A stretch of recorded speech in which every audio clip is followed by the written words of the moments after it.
guddiga wanaag fariista iyo xumaan reebista ee gobolka Togdheer ayaa shir jaraa'id oo xalay ku qabteen xafiiskooda magaalada Burco bulshada ugu baaqay in bishii Ramadaan ee barakaysnayd ay bilan doonto maalmaha fooda inagu soo haya in ay ka fogaadaan wax kasta oo fawaaxisha oo aan la banayn bishaasi Ramadaan. Dr. Cabdiraxmaan Axmed Raago ah gudoomiyaha guddigaasi oo isagoo halkaasi ka akhriyay bayaanka ay ugu talagaleen bisha Ramadaan ayaa waxa uu yiri waxa guddidu marka ugu horeysa ay ugu tahdiinaysaa oo ay u bushaareynaysaa dadweynaha muslimiinta guud ahaan gaar ahaan gobolka Togdheer soo gelitaanka bisha Ramadaan ee fooda inagu soo haya insha Allah taala.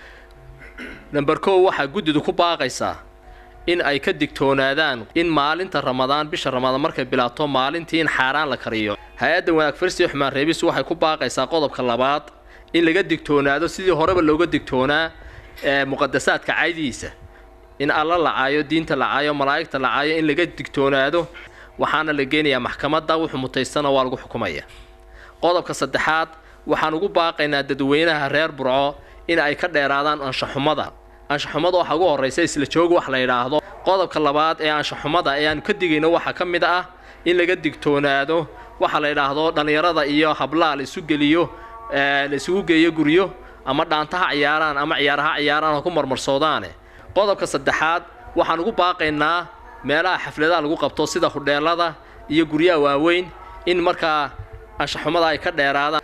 waxaan markaa ugu baaqaynaa anshaxumada ka mid ah in laga digtoonaado koofeerada iyo habka markaa loo dhaqmo iyo sawirrada qaaqaawan ee lagu dhajinayo boorarka. waxaan uga degaynaa ama ugu baaqaynaa dadweynaha inay ka digtoonaadaan sixroolayaasha.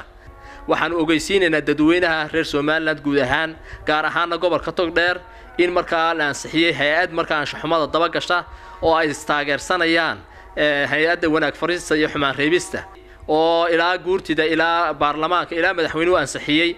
qodobka markaa afraad ee aan ugu baaqayno dadweynaha waxa ka mid ah sidii horeba loo xaaraantimeeyay ilaahayna xaaraantimeeyay inana aynu diidnay in khamriga markaasi cid lagu qabto talaabo sharci laga qaadi doono. waxaan ugu baaqaynaa si qodobka lixaad ee ugu dambeeya TV-yada markaasi wadanka ka baxay af Soomaaliya ku baxa inay ka digtoonaadaan afraanta xunxun ee markaa dhaqan xumada faafinaysa. sidoo kale gudoomiye ku-xigeenka guddigaasi ayaa isaguna bulshada in laga faa'iideysto ajarka iyo khayrka bisha Ramadaan.